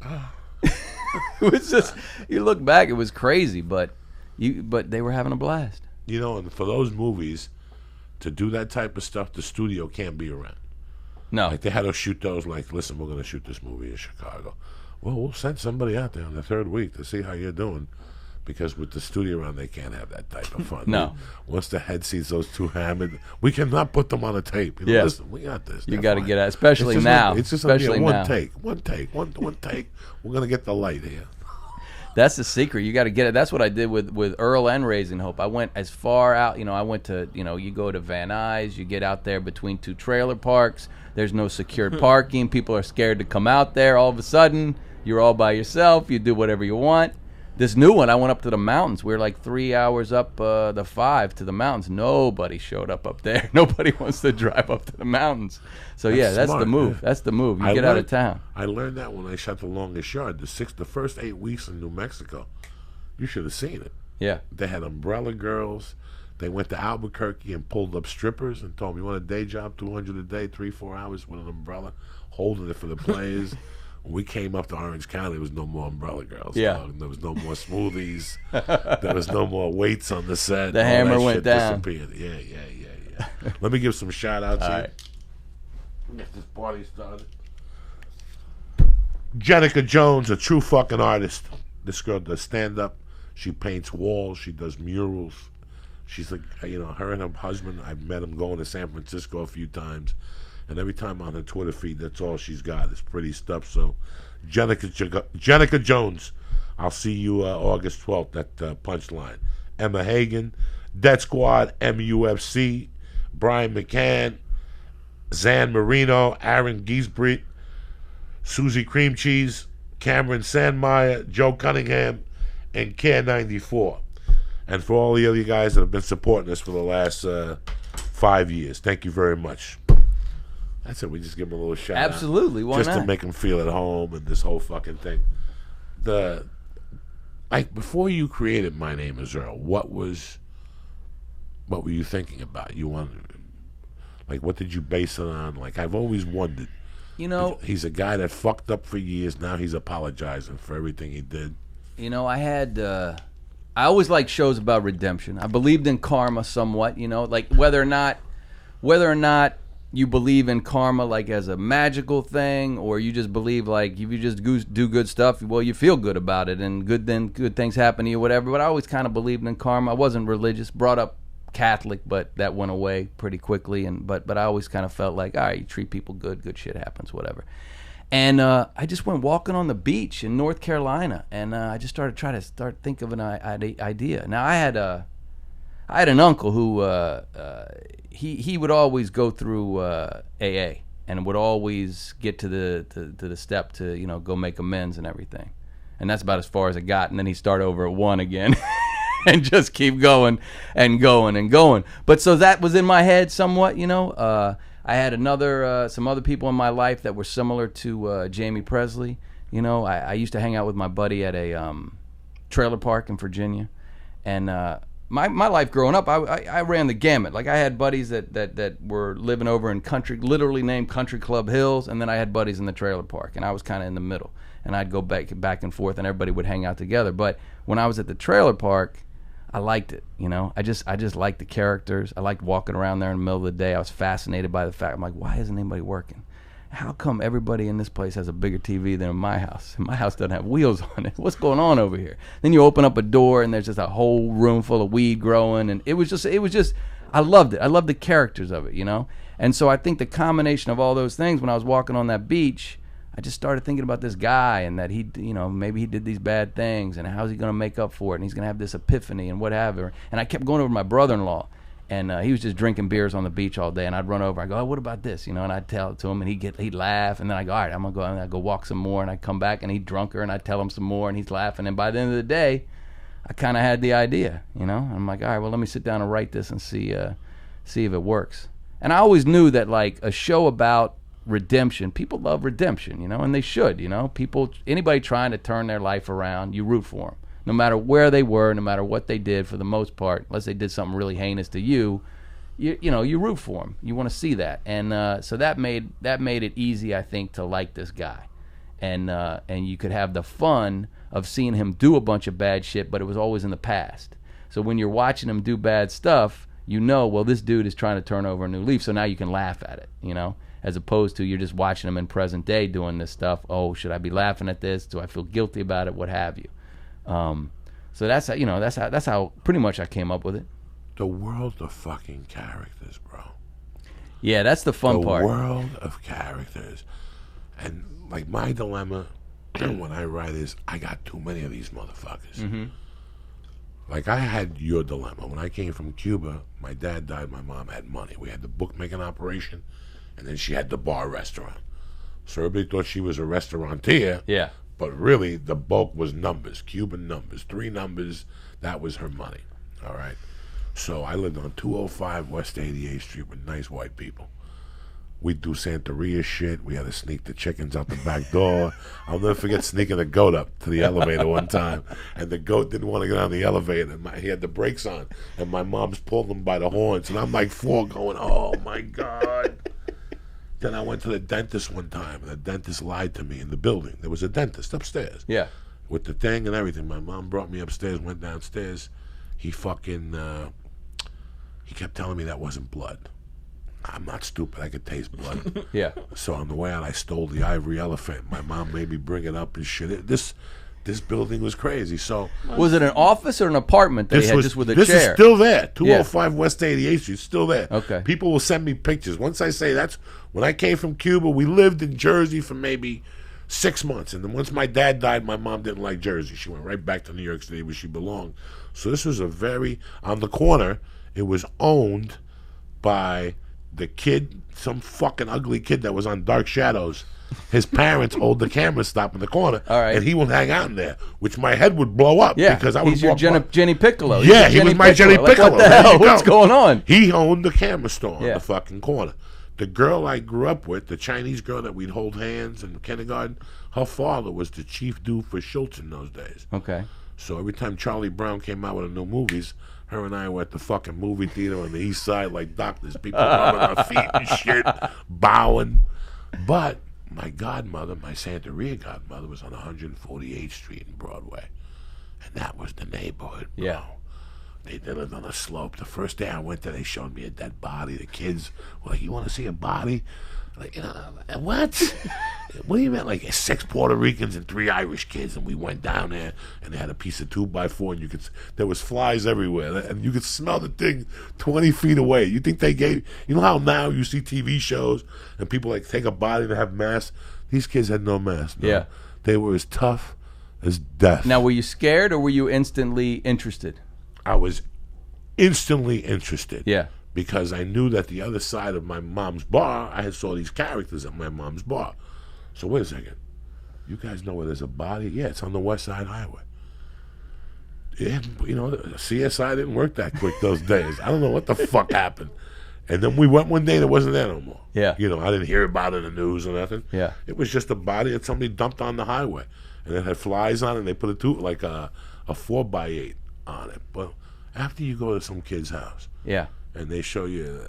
So I wanted to go to my godmother's house as much as I could. Yeah, dead body is trial by fire. That's big. Like I dipped my toe in it, and I was nervous, but there was no dead body. I remember the first time I went down to this kid's house, and he said he's gonna have a sleepover, and you know, I'm thinking, sleepover, okay, you know, we're in like 5th grade or something like that, 6th grade. I'm like, oh, okay, maybe we'll watch some movies. Mom will pop some popcorn and whatever, and my mom drops me off, and there's like 8 kids in there, and it's like mayhem already. I'm like, where's this guy's parents, And then his mom comes down. She's drinking a beer, smoking a joint. She says, I'm going out. I got a date. I'll see y'all tomorrow. She's gone. And I'm like, what the hell is going on? Then all the Playboys get out. Everybody's looking at Playboys, starting to drink. And it got to be about 11:30 at night, and everybody was getting up. And I said, where's everybody going? I said, we're going to go to the lawnmower shop. We're going to hop over the fence. We're going to steal some engines. And tomorrow we're going to make go-karts with that thing. I said, I'm going to go to the bathroom. I called my mother. I said, you got to come pick me up. This is crazy over here. And she came and got me. I left. I couldn't handle that one. So dead body, I would have shit myself. I've never felt more connected to any guest than you right now. Because Joey tells all these stories as a kid like that. Like, that sounds like Joey's childhood. And then he's just like, what? No one else? Like, he looks at me like I'm crazy. I know. He told the dead body, I said, am I really going to tell a story about pussing out over some lawnmower engines? I would have pussed out. I wouldn't even. Oh my God. Drinking beer in 5th grade? Are you serious? Like I drank soda. That's all. Like I can't even imagine a beer in 5th grade. So, I didn't drink in the 5th grade. I wouldn't even consider drinking in the 5th grade. I fucking hated all that shit. Yeah.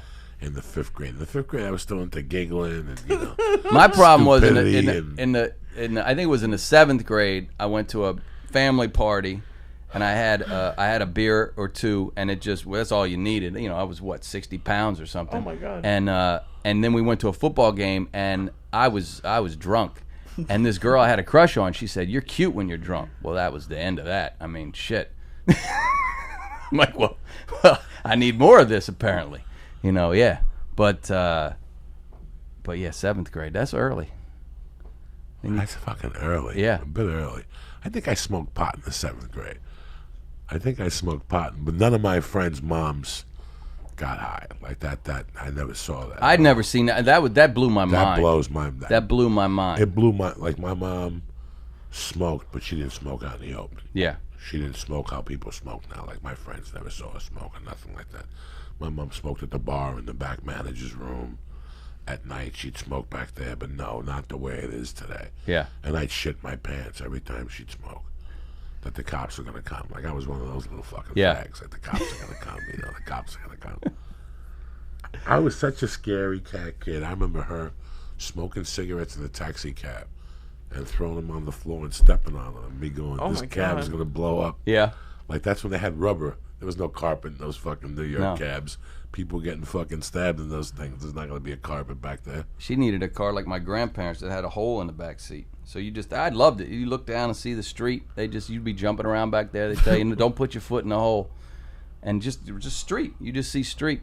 That'd be good for us. You just throw the butts right out there. Oh my God! I had a friend who had a hole too. Yeah. And he had to put a piece of metal on there. Is that rust? It must be. Yeah. But they didn't put any metal on it. They just said, don't put your foot in the hole. We used to love taking that car. Now, you're always working on something, right? Yeah, I'm trying to, I keep You're always busy. writing. Like, you're Always the writing. last of the real deal. You get up every morning and write something. I try to, yeah. Even this show that I'm doing now that's getting ready to premiere, they haven't even ordered a second season. I've written 2 or 3 scripts because I'm just like, well, maybe they will, so I'm going to write them, and then if they don't use them, I'll use those stories for something else.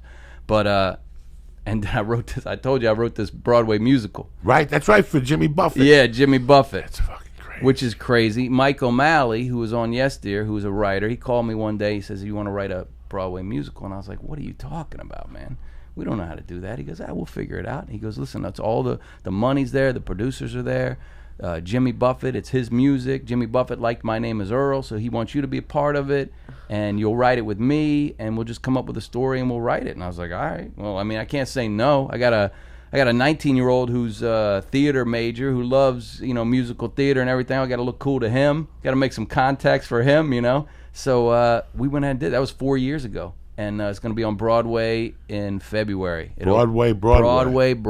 Just finished Jesus up in Christ. La Jolla for like an 8-week run or something like that in La Jolla. Then we go to New Orleans, Houston, and Chicago in the fall, and then Broadway, February, mid-February. How much do people like Jimmy Buffett? They love him. Still. Love him. And Still. Yeah, he sells out, and people, and you're talking about like doctor. That's why it's good for Broadway, because you're talking about doctors and lawyers, and they just come there from work on a Friday, and they just go crazy and sit in the parking lot and drink and go nuts, and then they go back to work. And these are people that buy Broadway tickets, you know.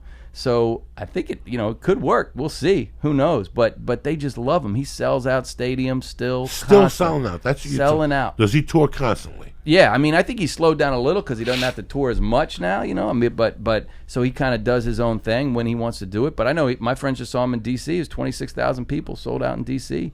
And 26,000 people. Yeah, parrot heads.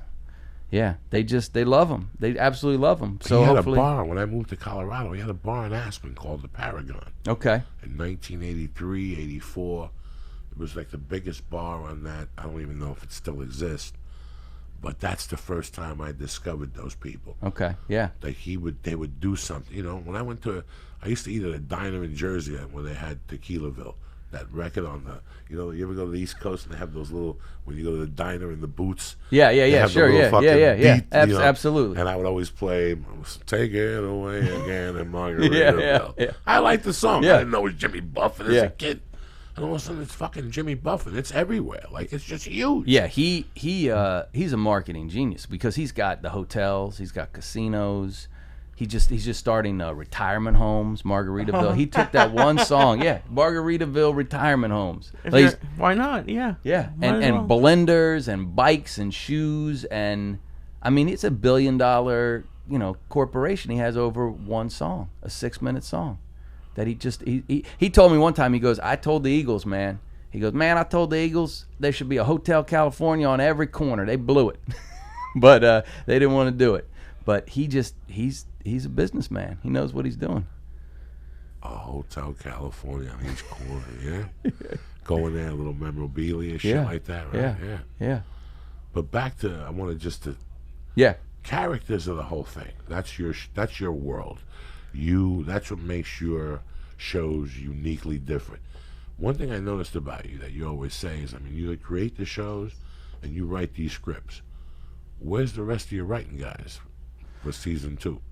Oh, for this show, yeah. I wrote all these 10 myself. I didn't have a writing staff for this one because with this one, it was an odd journey for this one because I wrote these stories before it was even a TV show. I'd go up to the mountains and I would rent a house so I could write shows like Raising Hope and come up with scripts where it was quiet up there.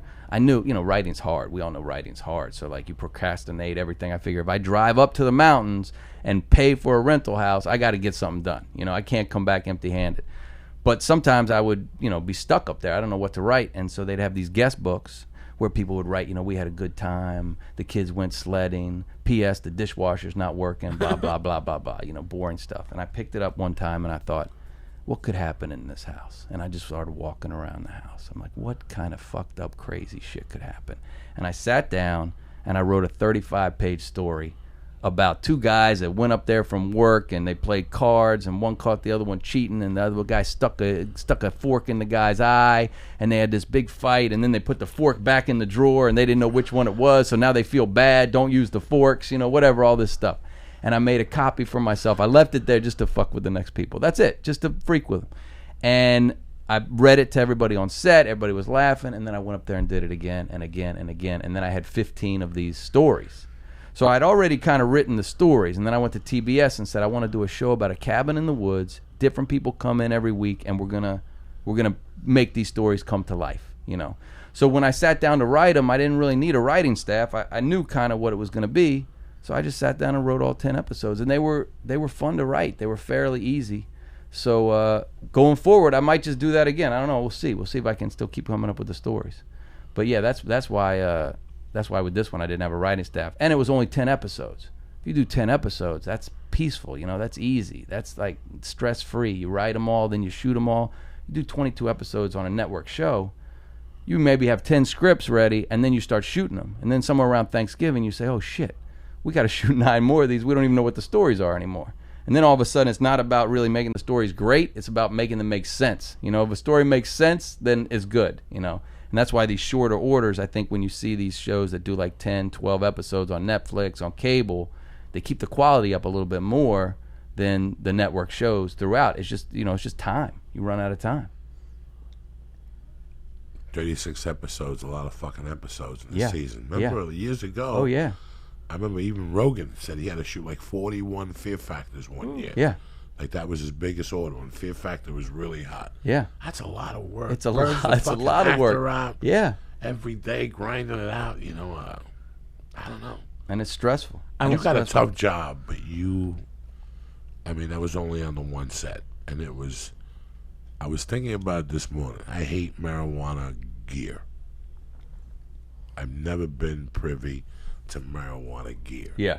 Okay, I do not like it. Uh-huh. There's no reason why I should have a shirt with a polyleaf on it. Yeah. And then get mad if a cop pulls Yeah, why me put a over. target on your back? Yeah, I've always been one of those guys. Yeah. So whenever people give me anything marijuana-ish, I always throw it away, or I give it to whatever the home over here, this place on North Hollywood. Yeah. Some guy gave me there was a dispensary. The guy was a baker. Him and his family got together, and he was a baker in Beverly Hills, and they opened up this little dispensary in a head shop in Hollywood. And he went out of his way, and he made these gorgeous shirts. And it was just a shirt, not even marijuana, but like that heart with the thing going around it. What's it called? The Hemp?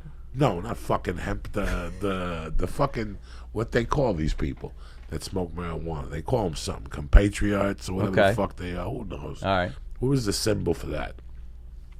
Didn't really, it wasn't like a joint or something, but it really wasn't the symbol for marijuana, but people knew it as the medical marijuana. People in the know know. No. Yeah. So it was a weird yellow shirt. And I liked the shirt. It was fucking comfortable. You ever have a shirt that's Absolutely. just fucking comfortable? Absolutely. And then I had another shirt that I found like that, the same manufacturer, like a fucking Walmart in Houston. And I bought, because that's where you shop when you're fat, Houston. And that's, when you're a fat fuck. Houston is the place? Houston's the place. All right. Because they cheat you on the sizes. Like right now, what are you, a medium? Yeah, I'm a medium. In Houston, you're a fucking double X. Okay. Because they make you big, so you get there and go, I'm losing weight. Give me the cheesecake. You know what I'm saying? They don't want you fucking missing meals. So, what the fuck are we talking about here? I forgot. The symbol of the shirt, the comfortable shirt, the yellow comfortable shirt. So I get up one morning. I got to go to My Name Is Earl. I think I'm taking the yellow shirt I bought at Walmart. Yeah. But once I get in the fucking car and I'm driving, I look down and it's the fucking symbol shirt. That's the last thing I want on a TV fucking set, especially on an NBC show. You're not that fucking stupid, Joey. But I was already 3/4 up there. Yeah. I couldn't turn around. I looked for like a clothing store. Again, 2X is not going to fit me. I'm not walking on that set looking like a 2-pound bologna in a 1-pound bag. So that's not going to happen. So I tried to turn the shirt around. Yeah. I'll turn the shirt around. Well, the guy had the symbol on the other side, like something fucking He had you crazy. covered. So as soon as I walk into your set, people are like, what up, man? Everybody was like, I'm like, what? Oh, hi. And I didn't know what was going on. And then I looked at the fucking thing, and I'm like, oh. So I knew, like, I was telling you when you walked in, and when I went to that audition, I hate those producer ones, those 5-man rooms. Yeah. I do well in them. I don't dislike them. But when I saw the look on your face, it took that, like, it made me say. It was just joy, man. I was happy to see you there. You know what I thought? I was like, I don't give a fuck now. Like, it's my dog. Yeah. I don't give a fuck. He knows what I can do. Yeah, absolutely. Fuck the lines. Let's just go for it. I don't Yeah. give a fuck if I sing an opera song. He knows what time it is. Auditions are rough, man. I get stressed during auditions, because it's so hard. And I think the hardest part about auditions and being an actor is you come in and you read for a part, and what you don't know sometimes is, we'll have, a pilot, you'll have, whatever, 100 people come in there and read for it. But just an episode of TV, maybe 10, 15 people come in and read for a part. You could have hired 9 of them. 9 of them could have been great. They could have been fine, but you got to pick somebody, right?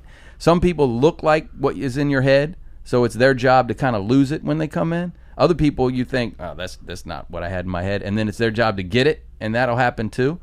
But everybody just gets a no for the most part. It's not like you get a no with an explanation or this was how it ranked. You came in 3rd. Nobody. So you just got to brush that off your back and keep going. But that would be very tough. That would be very tough for me to be like, what? Was I close? Was it? To not get that feedback. You're on a set. You're acting. You get the feedback.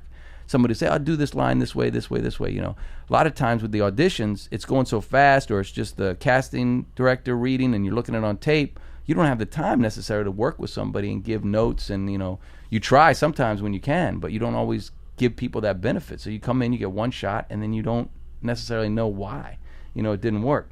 My first 2 years, it would bother me. Yeah. Like, not bother me extremely. I mean, I'm not stupid. I know when it's a bad read, I would try to prepare. I went to acting class, the whole fucking thing. And my whole thing was cold reading. Once, when I got here, you're going to understand this. I had a manager that was way better than what I was. Mm-hmm. So he was getting me into big-time rooms, and I was falling apart at the seams. But once I put comedy and the auditions together, and I just said, this is a 7-minute set. What the fuck am I doing? What am I turning this into fucking Chinese arithmetic for? I was going into like Stanislavski. This is fucking comedy. Yeah. This is what I do. What the fuck? That's when it started clicking. But it wasn't. It took about 3 or 4 years of auditioning to get over those whys. And then one day I realized I got the breakdowns. And that is the worst thing you could do as an actor. Yeah. You will shoot yourself. Because you think you're right for 20 things. And when you don't go out for all 20 of them, you're killing your agent.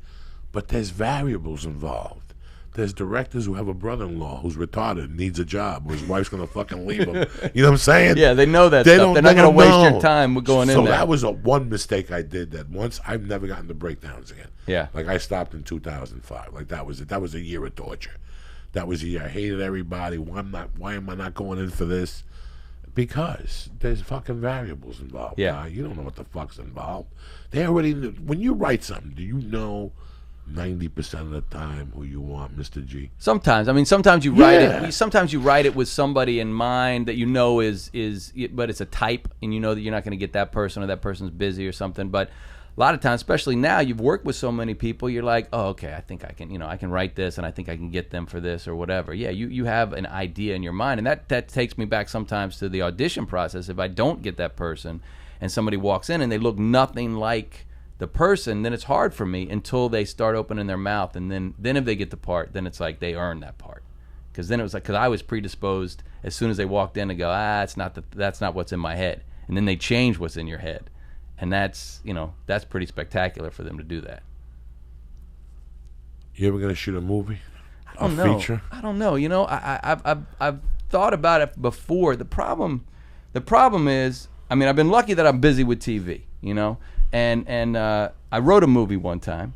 I actually I had this idea, and I was palling around with John Stamos. And he was like, let's write this thing together. I'm like, all right. So we would go over to his house, and he loved blue crabs from the East Coast, so we would order some blue crabs, and we would just sit and drink beer and eat crabs every Saturday, and then we'd write some of it and just have fun. I didn't know what was going to happen with it. And we got done with it, and we shopped it around, and MTV Films. They said, well, we kind of like it. They had a meeting with us, and they said, do these notes, and then we'll think about making it. And then the next day, My Name Is Earl got picked up. And I said, man, I can't, I'm busy. And so that went that way. And I've always thought about doing it. It would be fun. It's kind of the reason I started directing my own shows, because what I was worried about is with a movie, you write a movie, you hand it in, and that's it. I mean, the director is the king on the movies. That's the way it works. TV, the writer's king. Writer calls the shots. The director works for you. You hopefully get somebody you work well with. But if I see something I don't like, I can say, hey, man, let's do it like this, or let's try it like this, or let's do it both our ways, or whatever. A movie, it just seems like you hand in a script, and then you go watch it at the movie theater and see what they did with it. And that would drive me crazy, because I'm a bit of a control freak when it comes to the stuff I write. I want to see it all the way through. So I thought, I'm going to start directing some of these episodes. So if I do ever decide to do a movie, maybe I'll have enough under my belt where I can go, all right, listen, if you like this movie, let me direct it, and I want to, and I don't want to just say that without like being prepared for it and feel that I actually can do it, So now I feel that way. So who knows? I mean, depending on what's going on with the TV and stuff, that's something that's certainly interesting to me, and I'd like to do everything in this business that I can. And there's something exciting about just finding one story to tell and then being done with it. I'm so kind of programmed to come up with an idea that you can do 100 of. you know. And so even when I sit down to think about a movie, sometimes it's hard for me because I'm like, well, that's a good story, but I don't know if it's good enough for just one story, you know. I think about things as open-ended, like let's set something up and now we can do like 100 of them. So that's, I think, a little bit of training I'd have to do to my mind to really sit down and write a movie after doing so much TV. On the Earls, you directed all of them? No. I directed some of them, though. Not all of them. No. I only directed probably about 4 or 5 of them. And then Raising Hope, I directed a few of them. And this new show, I directed 2 of them. I like doing it. It's fun. And I like learning new stuff every time. But also because it's TV and you do get your say, when I can, I like to bring in a director that I work with, that I like, because now there's 2 of us doing it, you know? Why should I just be there and just think, oh, my way is right, before I've even exactly right.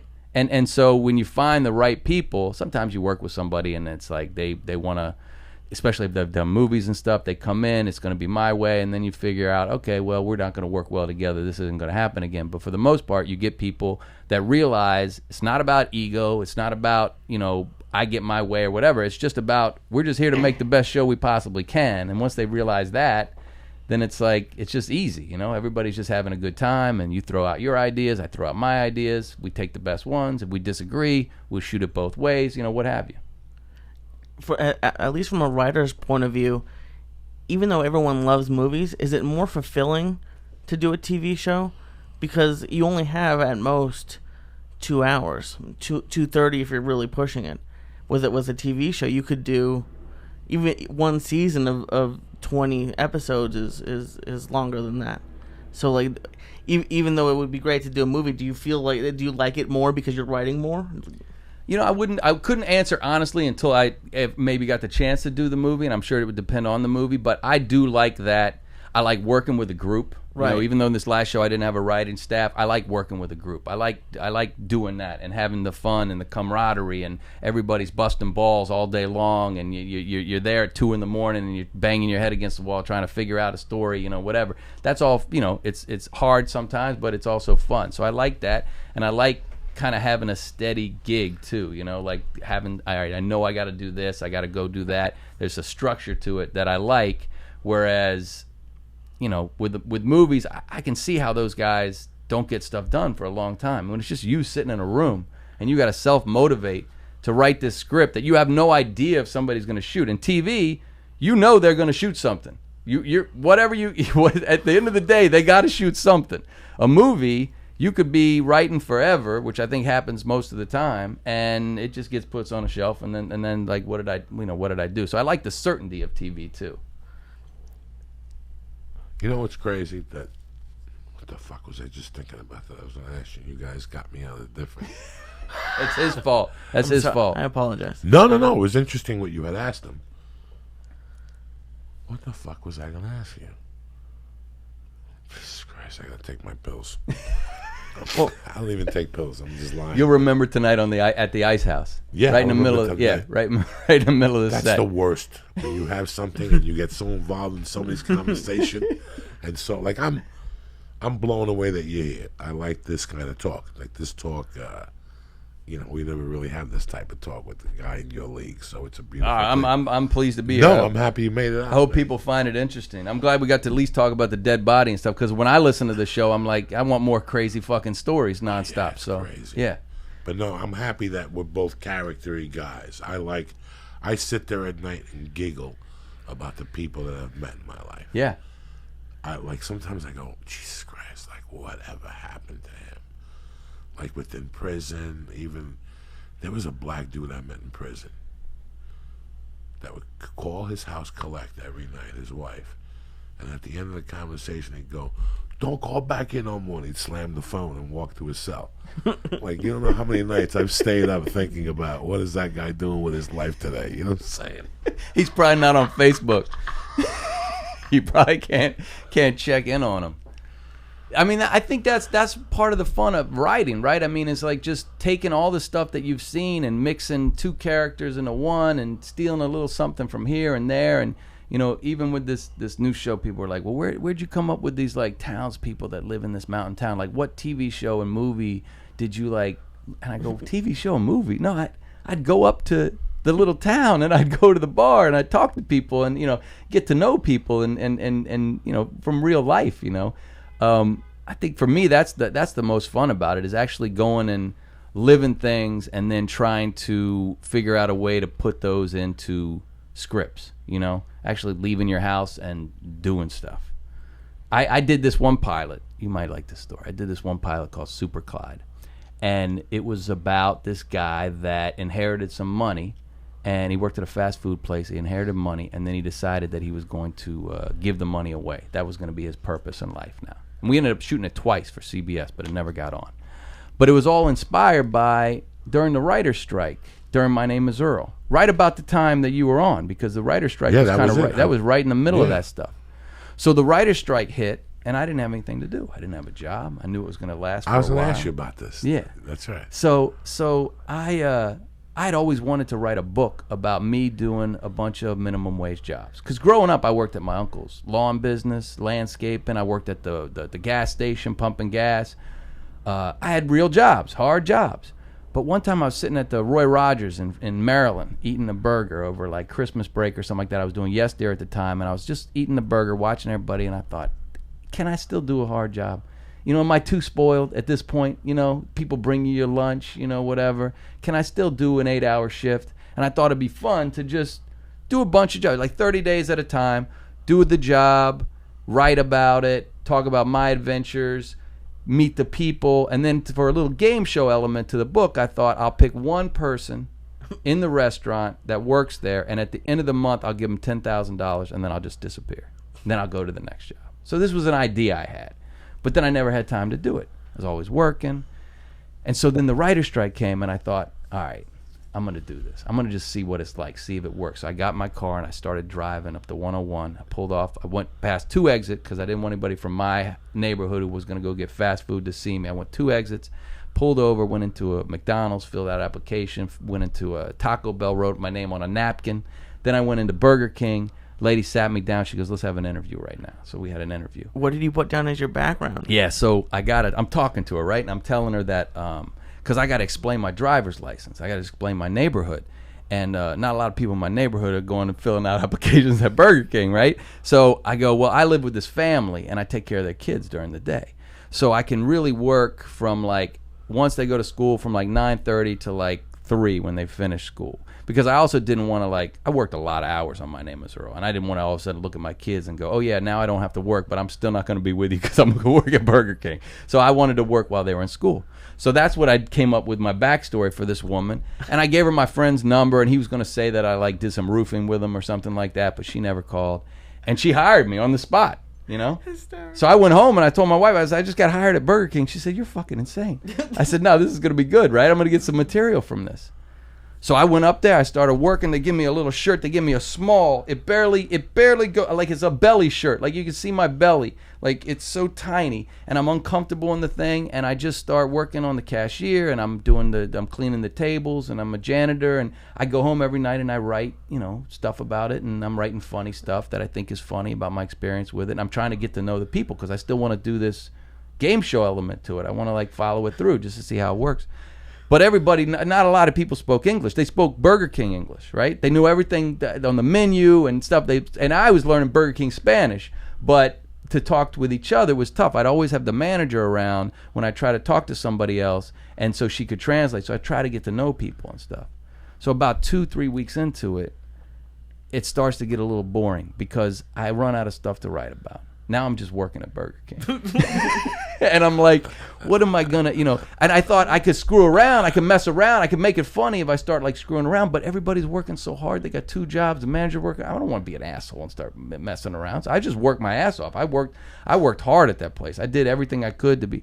And, she asked me to be in the management trainee program, and I had to say, no, this family, I work for them. And she's like, no, listen, you got to take care of yourself. You can't think about this family. And so ultimately, then the strike was about to be over. I'd done it for about a month, and I was like, I got everything I needed out of this. I went in one day. I sat down. I got my new shirt, got a medium. She was so happy. I got the new shirt. I put it on. I pulled my shift. The guys were pulling me into the drive-thru. It was crazy. It was like the first day where I was really part of the team, And I sat down with her afterwards. I said, listen, I gotta leave today. This is my last day. And she says, what are you talking about? And I said, listen, I got to be honest with you. You know, I'm actually a writer. I write sitcoms, and this is a book I've been working on. And I lied to her. I told her there was already a publisher and stuff because I didn't want the money stuff to get weird. But I said, listen, and she goes, well, now I got to train somebody else. And I said, I know, I'm really sorry. I didn't really even think about that. I'm sorry. But here's the thing, you know, part of this book is I'm going to pick one person. I'm going to give him $10,000. And so I picked you, and I gave her a cashier check for $10,000. And then she said, "Oh my God, you can keep the shirt and whatever, you know." And I said, "All right, well, you know, I'll take it easy." And so I left, and I got in the car, and I remember I called my buddy, the late Alan Kirschenbaum, and I called him up, and I said, "Alan, I just gave this woman the check, and she just looked at me like I was crazy. You know, she didn't know what to say." And he goes, "Really? Maybe because it's the craziest fucking thing that ever happened to her, huh?" And so the next day she calls me up. She says, "Oh my God, I Googled you. I watched My Name Is Earl. I love My Name Is Earl." And she goes, "I told my bosses about this, you know, and they're going to be calling you. They're a little nervous that you're writing a book." So now I got the Burger King guys calling me. And they say, "What's going on? What are you doing? You're writing a book at our store?" And I go, "No, don't worry about it. I don't even know if I'm going to write the book. And I got to tell you, I won't even say Burger King, but I got to tell you, the place is clean as can be. My wife said it's going to turn me off of fast food. Just the opposite. It's clean." He goes, "You mention Burger King as much as you want, man. As long as you keep saying that." And they gave me a little card that I can eat Burger King for the rest of my life. And I still keep in touch with the woman. We keep in touch. We text on holidays. Her family's come over. I've gone over to her place. She had some dust up with her husband. I ended up on the phone with him for 2.5 hours trying to talk him down. And they stayed together. I mean, it turned into an adventure. But like just doing something like that and then sitting back and going, all right, now how can I make a TV show about this? You know, how can I take that experience, because I'll probably never write the book and do it again. How can I take that experience that'll feel authentic because I've actually done it, you know? I think minimum wage jobs are a perfect play. I haven't seen any yet, but Superstore, I think it's on TBS. On NBC. On NBC. I'm sure it's great. Like just the premise of it makes me want to watch it, because some of my best friends in life are from the movie theater or the I worked at CVS too. So it's like those two jobs, and they all have amazing characters, and it would be perfect for television. Like all those minimum wage jobs that you think you would hate, like you hate during a kind of a... You hate the job, but the atmosphere and if you're around the right people and everything, that's those are the stories people are going to relate to. Those are the characters people relate to, and those are the good times, you know? I tell people that come out here and they're starting to make it, and they're like such a hurry to get things going. I'm like, I had just as much fun as a PA. Fucking around with the other PAs and getting in a car and going to Laughlin, Nevada for the weekend, and 18 of us staying in one room that's $16 a night. And I had as much fun doing that as I did once I got shows on and things were working, you know? You just enjoy the journey along the way. It's been a great journey, man. Bro, this is the most interesting afternoon I've had in a long time, man. I'm happy that this show's working out for you. It's a great show, by the way. Yeah, you checked out I couldn't get on a you? link today. That's I all told right. Lee. Lee goes, because I called Lee. I go, "Lee, keep saying, please try again." Yeah, it's so he goes, "Keep hitting it again." So he told me what to do. Okay, so all right, check it out. Check it out. I'm I know Lee weekend. watched some. It I'm a gets fan wild. of Michael Rappaport. We did all scenes man. together. He's a blast. Jamie Presley is just... I used to always see it at the She's UFCs. beautiful still. She's fucking She's always... pregnant with twins. I saw her yesterday. Pregnant with twins. So how many is this? How many kids This is going to be 3. Okay, so she only has had the one, but Okay, now right. she's got 2 coming. 2 coming. Yeah, I saw her yesterday. She was a hoot. I don't know if we can play it because it's probably owned by NBC or one of the networks. But your Emmy speech was one of my favorite. Can you just... Did you get in any trouble? I mean, maybe we'll just play the audio. It's on YouTube. You can play it. I'll play the audio because that was a blast because, you know, I wanted to be prepared. Like, you know, I didn't want to get up there and stumble and whatever. And I have the most respect for comics out of anybody in the industry. For me, they're the top. Comics are the top. You got to write your own stuff, and then you got to go out there and do it. The top. And so the idea that I was going to be in front of this audience of my peers and had a chance to make them laugh, I was like, and I didn't even know Cloris Leachman yet. She was presenting it, and I was nervous, but I had my little card, and I had this speech, and I thought, all right, well, let's try it. Let's see what happens. Oh my Hit it, Lee. The Emmy goes to Greg Garcia. My Name Is Earl pilot.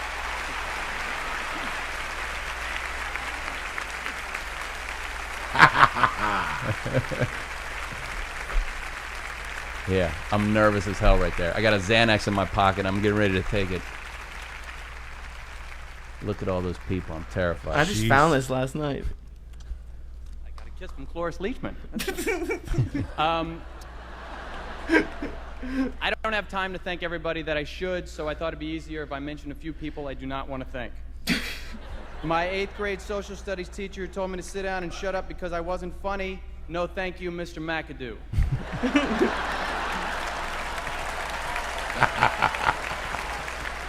My boss, when I was a PA on the show Step by Step, who made me clean gum off the executive producer's shoe. No thank you, ma'am. Tonight I do not share this with you. And finally, God, I'm sure you're responsible in some way, but you took my hair, and that's not cool, man. Not cool. Then it gets boring. And since the music isn't The playing, best, my- bro. Yeah, no, that was fun, and I got a little taste of what it's like to be you guys up on that stage getting laughs, and that's a good time, man. That is a thrill. That is an absolute thrill. It's energy meeting energy, and it's so fucking weird. Talking about characters, my brother came. We grew up together in Jersey. He came to the show Thursday night, and he's a manager at a car dealership. And that's a show that's always had to be explored with the right characters. Absolutely. But I'll never forget, I was going to CU part-time, and I would sell Subarus part-time. And there was a good-looking dude who worked there, and he sold cars, and he had kids, and he had a wife, and from time to time he'd smoke a joint, and I knew they used to, in the wintertime, they would drink blackberry brandy when they were shoveling snow and shit. And one day, he would leave for lunch. No big deal, everybody left for lunch. Some people ate their lunch at their desk. One day we get surrounded by SWAT. Fucking SWAT, Boulder police, and all of a sudden they're like, Carlos Valverde, exit the building. And I'm like, Carlos ain't here. They came down, made us all go down. They shot a little thing into the service department. It was kind of fucking scary. Yeah. And we found that that guy was a bank robber. And he'd go at lunch and rob the banks. Time and rob banks. There's your movie right there. No, you never. I think they even did one. What was the Little League guy that was robbing banks? Wasn't Josh Wolf had something about a Little League dude who was a coach? Okay. But at the same time, he was robbing banks. Everybody fucking robbed banks. Greg Garcia, I want to thank you for coming Thank you, on, man. bro. This was a blast. Again, August 3rd. August TBS, 3rd, TBS, 10 o'clock, The Guest Book. The Guest Book, guys. That's and this it. is the mind of Greg Garcia, which is just a fucking never-ending voice. It's like The fucking Shining. That's what's in your head at night, The fucking Shining and stuff. Let me just read this off. We'll get you out of here, and everything will be beautiful. Listen, let me ask you something. We all want to eat better, but when it comes to snacks, sometimes it feels like the whole world is delicious and a billion calories versus boring and tasteless. It doesn't have to be that way. Up your snack game with Nature Box. Nature Box has over 100 snacks that taste good and are actually better for you. All snacks are made from high quality, simple ingredients, which means no artificial colors, flavors, or sweeteners, so you can feel good about what the hell you're eating. My favorites are the cocoa, The Nom cocoa Noms. the lentils. I Are very like the good. salt and vinegar veggie chips. I like the apple and cinnamon oatmeal bars, and that's just to name a few. So you're going to find your new snack obsession at Nature Box. They add new snacks every month inspired by real customer feedback, the latest food trends, and professional chefs. How you like me now? It's so simple. Just go to naturebox.com, choose the snacks you want, and Nature Box will deliver them right to your door. And there's no risk. If you ever try a snack and you don't like it, don't eat it. Nature Box will replace it for free, gratis. And right now, I'll tell you what I'm going to do. I'm going to save you even more. Nature Box is offering you, the family, the Church of What's Happening Now, you savages, 3 free snacks with your first order when you go to naturebox.com/Joey. Again, that's naturebox.com/Joey for 3 free snacks with your first order. naturebox.com/Joey. I also want to talk to you about something on the personal hygiene note. Like I told you in the beginning of the show, you know, it's summertime, it's muggy if you live in Philadelphia. By the way, I'll be in Philadelphia next week, and I'm bringing a fucking portable bidet because I know humidity kills your asshole in the summer. So I'm not going to fall for that fucking stink trap. That's why you got HelloTushy.com. You're sitting there going, Joey, what's Hello Tushy? It's a portable bidet that you install right in your bathroom within 5 minutes. Now, what happens? Every time you take a little poop to poop, or every time you go for a little jog, or maybe you go to yoga, you don't want to develop no cheese down there. You sit on the thing, you put the water on, it sprinkles your little muffler, you jiggle it around, it sprinkles your nutsack, maybe your helmet, and there you go. You got no germs growing, no hemorrhoids, you got no swamp ass. Everything is tip-top magoo, the way you want it to be, in case you bump into a victim. You never know when you're going to bump into a victim, and number one, you always want to be prepared. That's why HelloTushy.com is the portable bidet for you. Not only that, we give you a 90-day money-back guarantee. This thing is sensational. Lee, tell them about the Hello Tushy. It changed my life. Start every day with HelloTushy.com. This is what I'm saying to you. There's a Buddhist religion somewhere in this fucking mess here of people that just pray sitting on a fucking bidet all day with hot water clean your little asshole. Do you know what that feels like? Don't discount the cold water. And the cold water is even better. You know why? It opens up the follicles and lets all the junk out of that little fucking hair patch that you call an asshole. Anyway, go to HelloTushy.com/church right now and get 10% off delivered to your house. That's how we're rolling, all right? I love you guys. Once again, I want to thank Hello Tushy, and once again, NatureBox.com for always being a great sponsor. And I want to thank Mr. Greg Garcia, Mr. Lee Syatt, my little brother here, and all you guys for 500 fucking episodes.